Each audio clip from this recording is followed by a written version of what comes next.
Financial Channel. That's theblackfinancialchannel.com. Today, we're going to talk about the rise in online gambling and how this is ruining a lot of young men. There's a big increase in the amount of gambling addiction that has come from a lot of these online gambling sites, the legalization of gambling, the result of the pandemic. I'm going to explain to you what's going on and just give you some warning signs about how this kind of stuff can really ruin you financially. So get comfortable, buckle up the seatbelt. We're going to get started on the Black Financial Channel right now.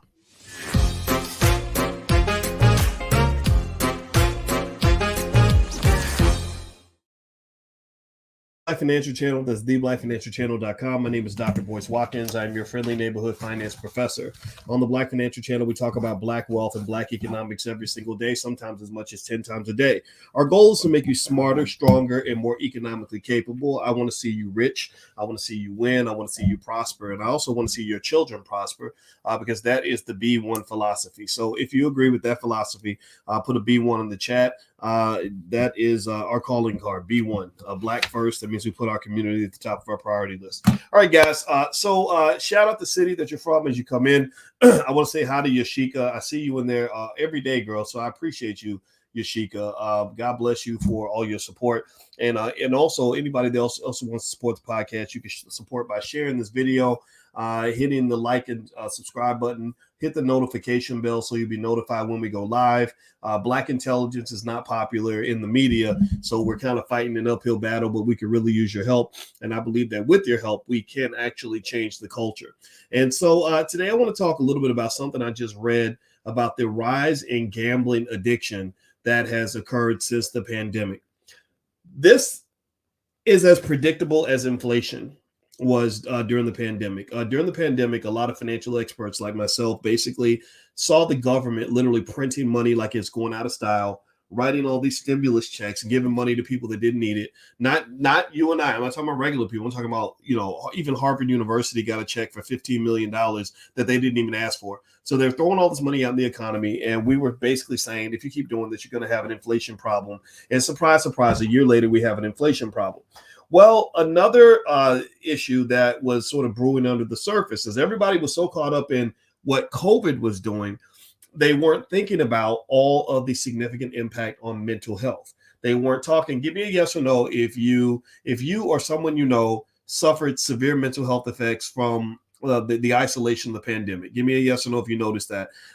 Because my wife, as a therapist, said that the amount of business in her therapy office quadrupled during the pandemic. She has more clients than she can keep up with. And this was one of those things that was happening during the pandemic that nobody really talked about. Everybody was so caught up in one illness that you caused 1,000 other illnesses. Literally, it freaked me out. It was literally the weirdest period of my life that really officially helped me think. I said, I think I was born on the wrong planet, because I was born on this planet called common sense. And in the planet of common sense, they also teach something called balance. Balance means that, yeah, sure, you protect yourself from COVID, but you don't act like that's the only way people can die or that's the only way people can be hurt. Seriously, how many people, I bet you that the number of people who have died this year from obesity-related illnesses alone probably exceeds the number of people that died during the pandemic. But y'all ain't got nothing to say about the obesity. We even got people promoting obesity like it's okay. People got mad at me when I said, Lizzo, maybe you shouldn't tell people that it's good to be fat. Like, that's not cool. Like, you're a great singer. Like, sing, but you ain't got to tell everybody to go get fat and drunk and, all these other things. But anyway, so let's dig into this. So now one of the other problems that has emerged, and I saw this, it was as plain as day, is that now you have a rise in gambling addiction amongst young men for a few reasons. Number one, you had the isolation of the pandemic. You're sitting around, you're bored, you ain't got nothing to do. You can't go out and do things anymore. So you get online and suddenly you're playing Robinhood. You're on Robinhood. They gamified Robinhood to make the stock market into a casino. The stock market is a perfect casino if that's how you view it. If that's what you want to be, if it's a gambling addict, the stock market will gladly support your effort to become a gambling addict. There is absolutely no question about that. And at the end of the day, that is a reality that has been in existence for a very long time. I remember when I was in college, a long time ago, when I was an undergrad, I sat in class next to a guy who told me that he bet so much in the stock market that he had to go to Gamblers Anonymous. This was before Robinhood. This was before the internet. Actually, that tells y'all what my age is. I'm not a kid. I'm a grown ass man. I've seen a couple of things, and literally this guy in the 1980s and 90s had to go to Gamblers Anonymous because he was gunslinging in the stock market. Now, does the stock market have to be a place where you become a gambling addict? No, it does not. Excuse me, I'm choking. So there are people like Warren Buffett who teach very stabilized, very mature methods of using the stock market as a place of wealth creation. That is another great use of the market. The stock market is a great place to build wealth on autopilot if you use it that way. If you buy and hold and just, maturely invest your assets, the stock market will make you richer than everybody in your family.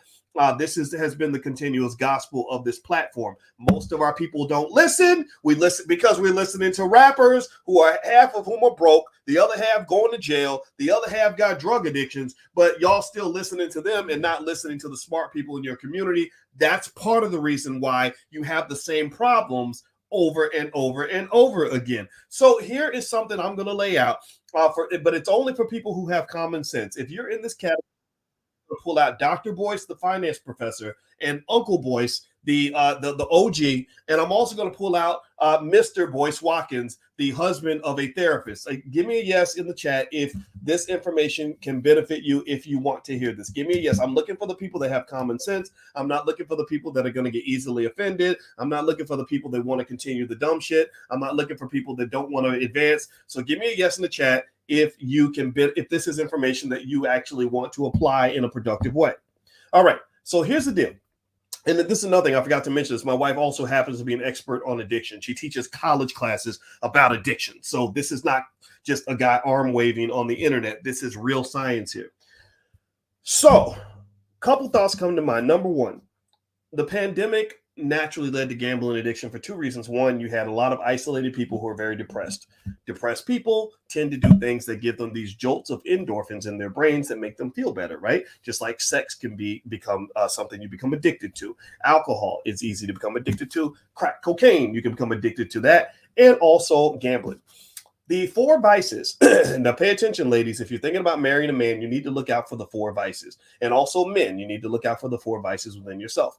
The four things that I pay close attention, the way I became a quote unquote successful black man, if that's what I am, I don't know what I am, is I watched black men around me who failed. I looked at great people, great men, and I watched them crumble. And I said, what was the reason that they crumbled? It typically came down to four areas. The four things that will take a man down are an overcommitment or an addiction to sex, drugs, alcohol, or gambling. Those are the four things I've seen destroy men. Bill Clinton went down because he had to go get some what in the Oval Office, right? He could have waited till after work, but instead he needed it right there on the job. Drugs. I've seen many men go down on drugs, either selling drugs or using drugs. That's why I am very anti-drug. I think that black people we should have a clear standard to say we are very much anti-drugs. You bring drugs in our community, we're going to do what the Chinese used to do. We're going to chop your damn head off, because I really believe drugs have ruined so many of our families. Give me a yes in the chat if you've had relatives get hooked on drugs, or if you've seen somebody get killed in your family over drugs, or you've seen somebody go to prison over drugs. Give me a yes. So drugs are terrible. Drugs were deliberately laid into our community to destroy us. And for some reason, we look up to artists who will openly promote, who are paid by white and Jewish owned companies to openly promote drug addiction to your community. If that ain't in a conspiracy, I don't know what is. If that ain't some BS, I don't know what is. And I personally think y'all should be mad about that. I don't think it's like something where you should just say, well, he is making money, Dr. Boy. He's a successful artist. He's successful. Why is he successful? Why would you look at somebody who's trying to kill your children and call them a success? That's not a successful man to me. That's a loser. So at the end of the day, you got to read the writing on the wall. So I said sex, drugs, alcohol. How many of you have the drunk uncle who has been like messing up, everything in the family for the last 20 or 30 years? How many of y'all got the uncle who sits in the basement and drinks all day and thinks that's cool because that's what he thinks other men do? All right, this is not manhood. This makes you look like an irresponsible piece of shit. Seriously, I'm sorry. Forgive me for saying this, but it's true.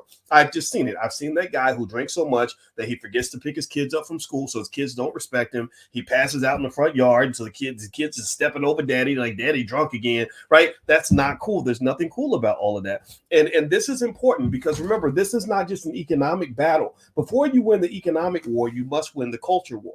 Before you win the economic war, you must win the culture war. And you ain't got to win the culture war in the whole black community. We ain't going to win that one. White folks got too much money. They're spending too much money mass promoting ridiculous behavior in your community. You're not going to win that big culture war. I'm not trying to win that one. What I'm saying is you got to win the culture war in your own family and in your own space. So when you talk about alcohol, there's a reason that alcohol was named the most dangerous drug in the world. It's because of all kinds of crazy things that happen when people get drunk.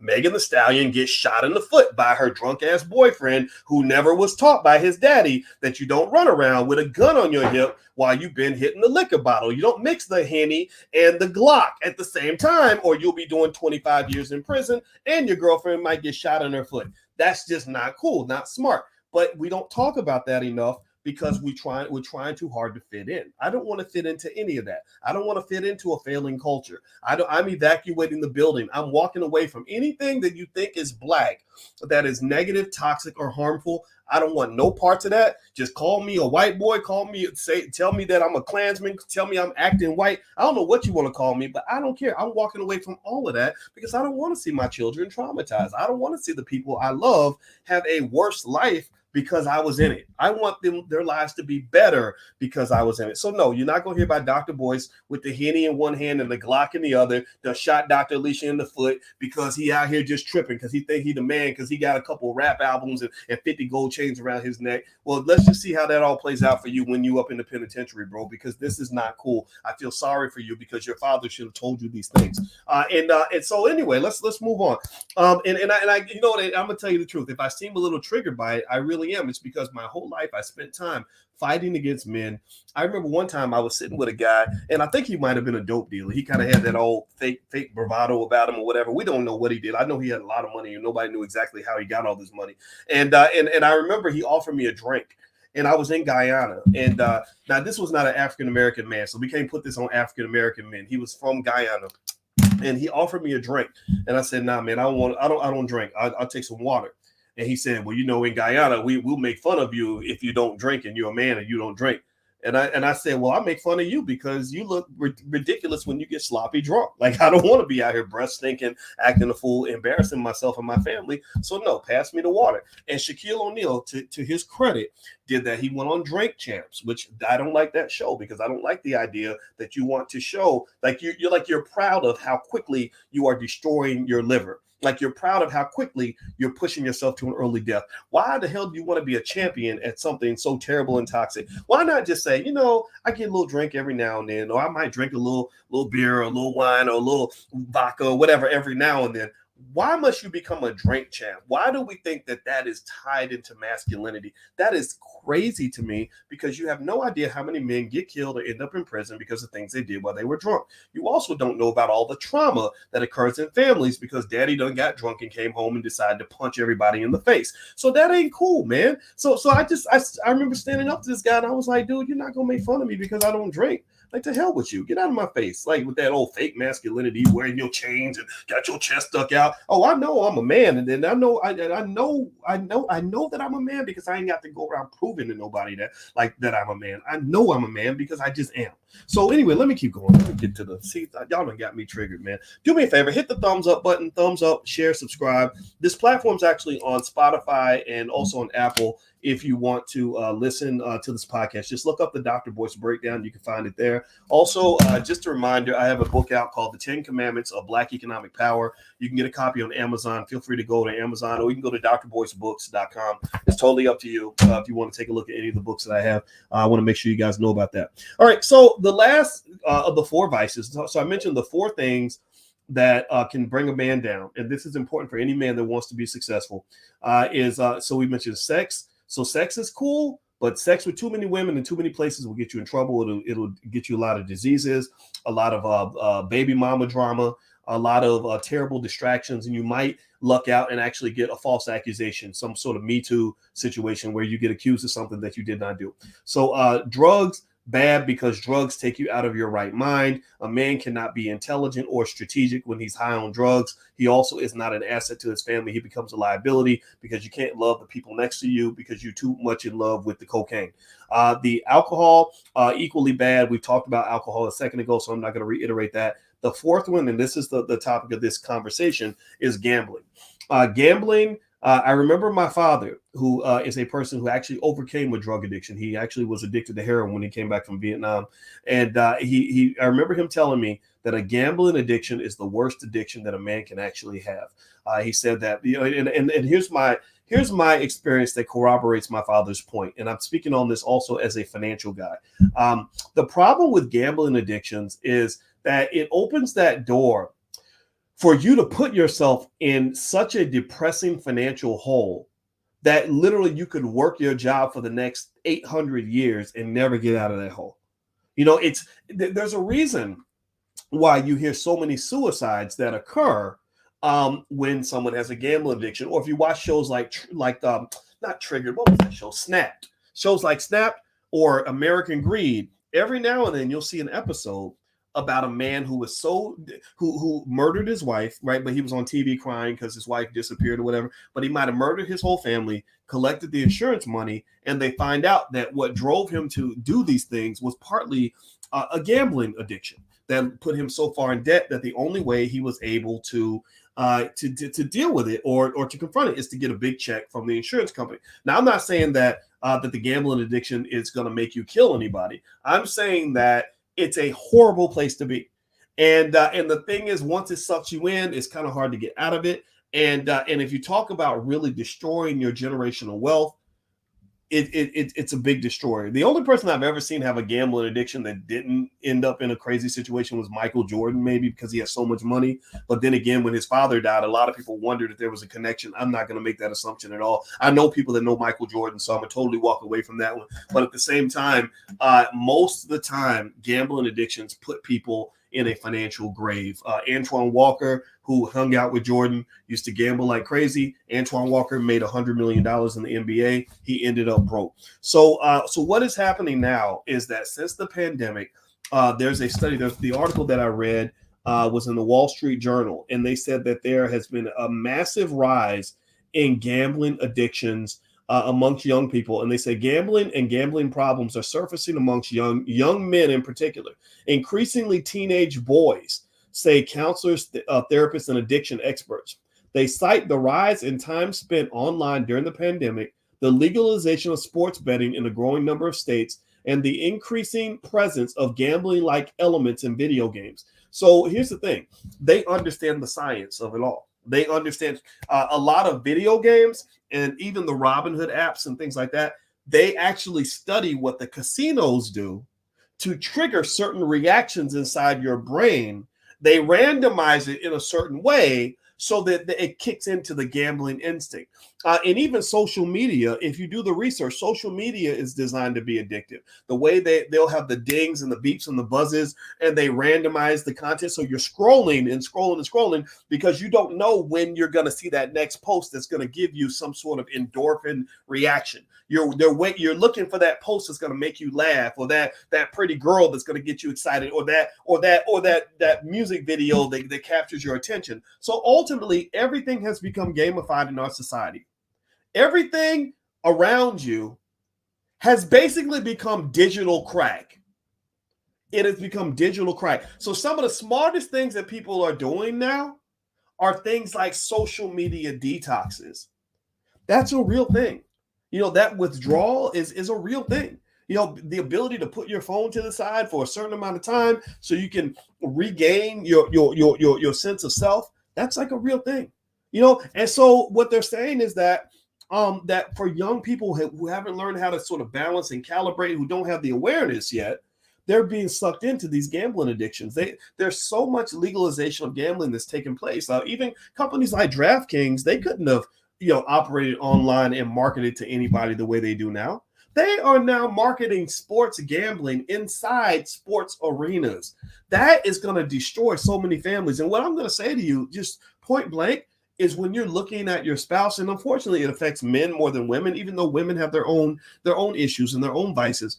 If I was a woman picking a husband, I would look very carefully at his habits, and if he has a habit, too heavy of a habit in any of those four vices: sex, drugs, alcohol, gambling, I would run as far as you can, as fast as you can, because that will destroy everything. I wrote a book in 2006 called Financial Lovemaking, and to do research on this book, I interviewed a lot of couples and talked to them about their money situations and stuff like that. And the most tragic stories that I heard were typically cases of women who found out that their husbands had some sort of addiction, whether it was drugs or gambling, that caused all the family's money to disappear. So be really careful with these addictions. I did this podcast to kind of warn you. And in fact, I'll give you some signs here from the Mayo Clinic. Mayo Clinic listed a list of signs and symptoms of compulsive gambling, so that if you do have an issue, it's okay to have the issue, but you have to have the awareness and the commitment to get it out of your life. Because if you don't, you'll find yourself in a situation that you can't get out of. I remember when I was at Syracuse University and I was buying a car, and the guy selling me the car was a 75-year-old man. And I remember wondering why the 75-year-old man was selling cars. And I said, so what made you keep working even after retirement age? And he said, well, I had $500,000 in my retirement account, but I gave it all to the casino. And I remember thinking about how depressing it must be to be 75 years old and to know that you're so far in debt that you can never, ever retire. You can never, ever stop working. And at that moment, having that conversation with him, I remember saying to myself, I never want to end up in that situation. Like, God gave me that message for a reason. I'm going to be really careful to not end up in the situation that he's in, because I felt really sorry for this guy. So just be really thoughtful about this, because when we talk about things like wealth building and all that, you got to think about things that might drain your money. And one of the things that companies do, or advertisers do to drain your money, is they play on various emotions or addictions or psychological triggers that you may have that may drive you to do things. So gambling addicts, those who feed the gambling addicts to get their money, the way they serve them things like the crack, they're just like the crack dealers. They're no different from the crack dealers, because one of the things about business that's unfortunate, this is the dark side of capitalism, is that the best customer is the customer that's addicted. The customer that is an addict, there's a whole economic theory on this, actually, where the addicted customer has very little what they call price elasticity. That means that you can literally increase the price 10%, 20%, 30%, and they're going to keep buying from you. Especially if there aren't that many if they're in a whole lot of competition, they'll keep buying the product even as the price goes up, because they're addicted. Right. So here are some signs of compulsive gambling addiction that you may want to look out for, or you may want to look out for this in other people in your life.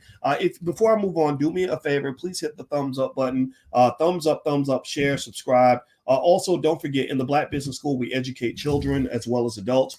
We have a whole Black Business School for kids, and we are training your kids for you live. If you want to join us, we're doing a Black Wealth Boot Camp for children starting on the 27th, where we're going to cover 15 things every Black child needs to know about money. At the end of the training, the children will be eligible to take a little exam to get a certificate that they can print out and put on their wall. So if you'd like to join us, just go to my website, boycewatkins.com. You'll see the link right there at the top. Or if you're on Instagram, you can hit the link in the bio. All right. So here are some signs of compulsive gambling addictions. Let's see. Number one sign, this is according to the Mayo Clinic, being preoccupied with gambling, such as constantly planning gambling activities and how to get more gambling money.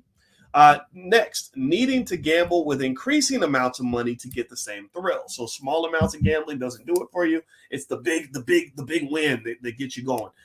Trying to control, cut back, or stopping gambling without success. Next, feeling restless or irritable when you try to cut down on gambling. Number 5 or something, I guess. Gambling to escape problems or relieve feelings of helplessness, guilt, anxiety, or depression. So this isn't just for gambling. This is really any addiction. because most addictions are driven on your need to escape. There's a lot of depression in our community. That's why a lot of people will sit there and scroll on social media when they're depressed. There's studies that show that scrolling on social media is linked to depression.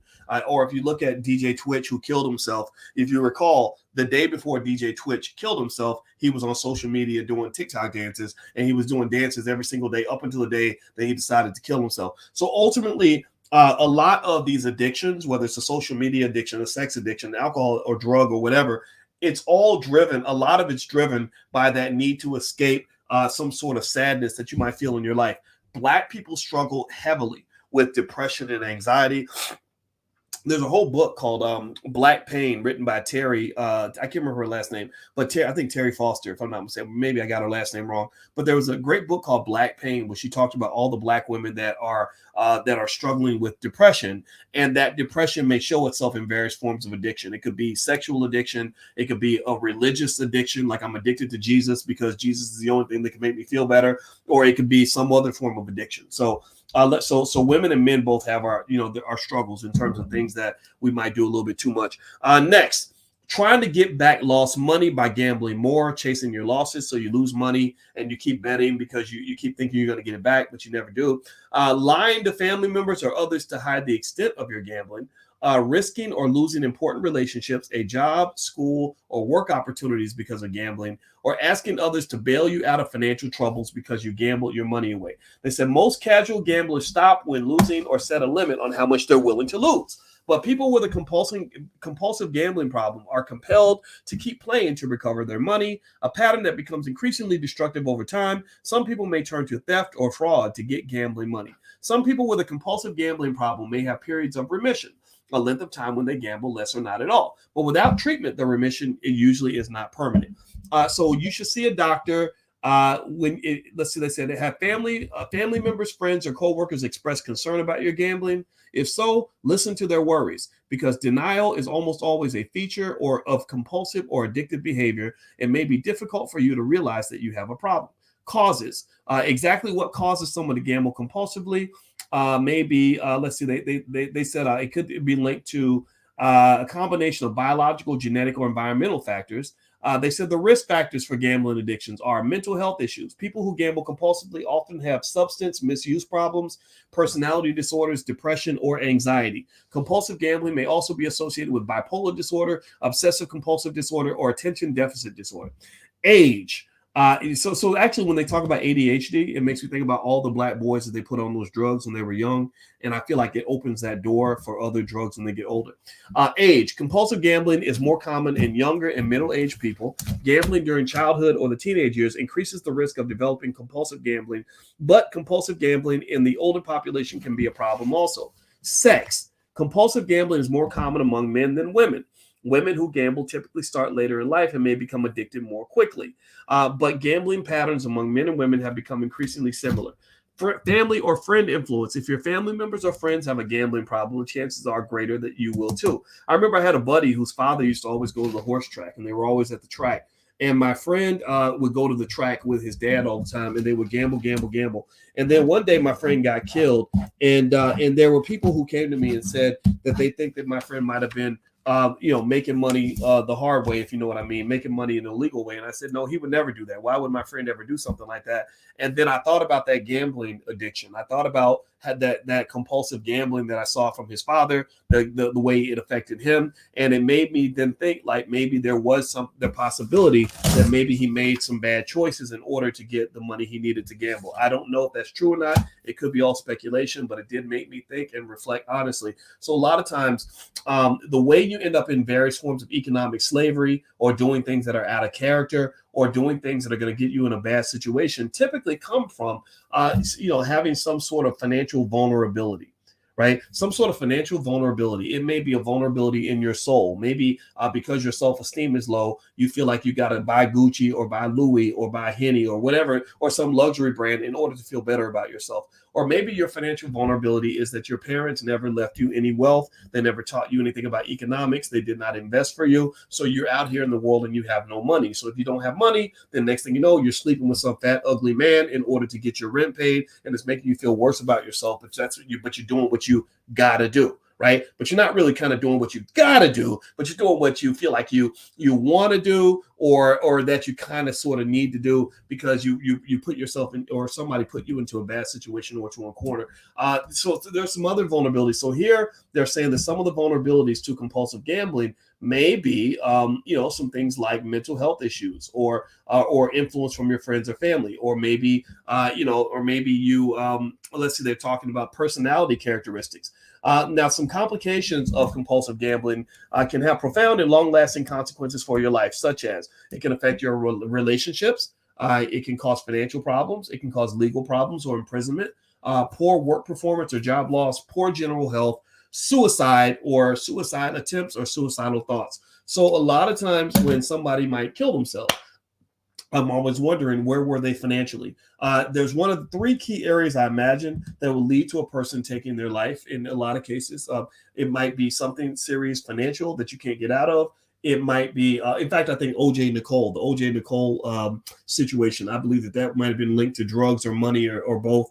Or something going on with your relationships, maybe like a bad marriage. You see people, a lot of times when people get killed, they're killed by someone who loved them a couple months earlier, right? Another area would be your health, maybe just your physical, your mental health is going bad, obviously, right? So generally speaking, the reason I'm sharing this with you all is because I just kind of think that an awareness of these things, I don't think I know that having an awareness of things like addictions can protect you, not just from what you do, but also from what the people around you do.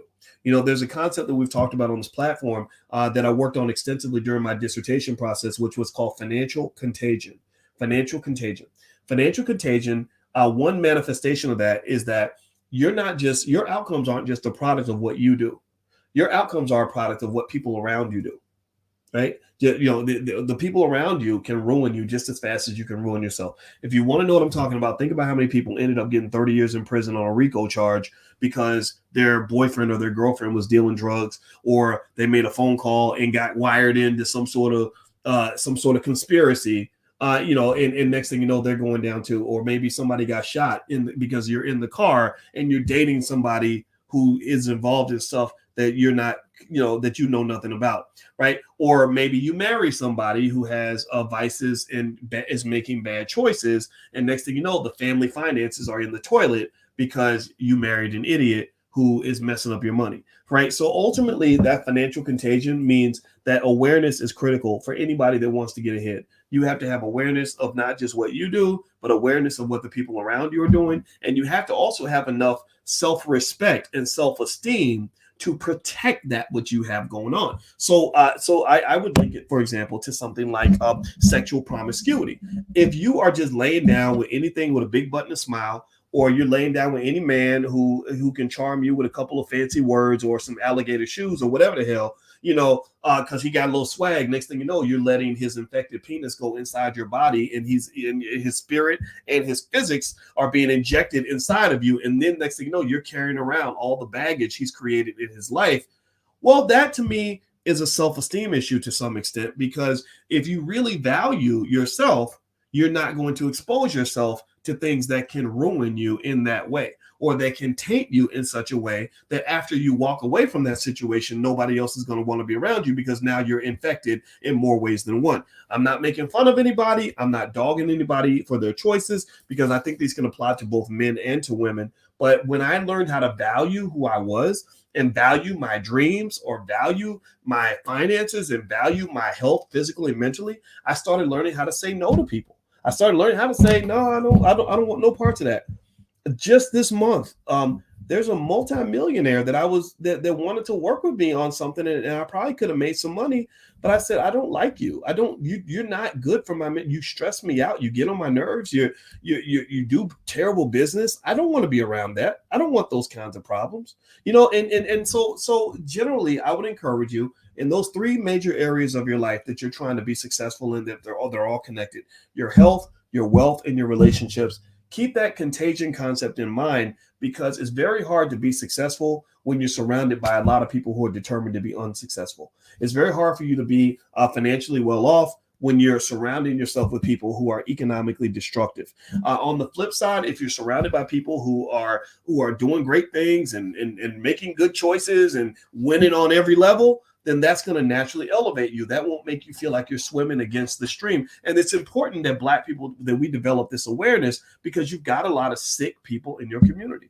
You have a lot of sick people who are committed and addicted to very toxic, destructive habits because they haven't had the time to really think through and realize, wait a minute, if I keep doing this, this is going to kill me. And think about this. Think about how many ways society works to kill Black people. Like, even the food that is being served on your street is full of all kinds of toxic shit that's going to give you cancer by the time you're 65 years old. Really? Like, so how do you walk away from it? It's hard. It takes a lot of awareness to do that. You know, and that's just the food. I'm not even talking about the violence and the music and the financial irresponsibility and the promotion of ignorance and the way people make fun of you. And I think you're acting white because you actually want to make sure your kids know how to read and have a wealth plan for them and things like that. It's terrible. It is absolutely terrible. So right now, what I'm saying to you, and I'm going to end this conversation here, is I am not preaching to people who don't want to hear it.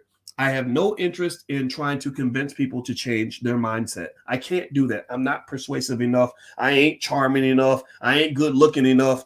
I am here to preach to the damn choir. That's it. I'm here to talk to people who already kind of understand or want to understand more or have some respect for the authority I might present as a professor and as a father and as an OG, as a 51-year-old Black man who gives a shit. Like, I'm talking to those people and saying, okay, here's what we need to look out for. Here's how our team can win. Here's what you can do to avoid the people out there that don't want the best for you. That's all I know how to do. I can't build bridges. I'm not very diplomatic. I lose friends every day. I tried to work on it. I tried to learn how to become a better person or whatever, but it's hard. Sometimes I just end up being the asshole who said that Lizzo shouldn't go around promoting obesity and embarrassing Black women in that way. So yes, I will be public enemy number one. I'm totally okay with that. In fact, I came to terms with that nonsense back 25 years ago when I realized that 70% of the Black men that were around me were guys I could not hang out with because you think that drinking and hoeing and smoking all day is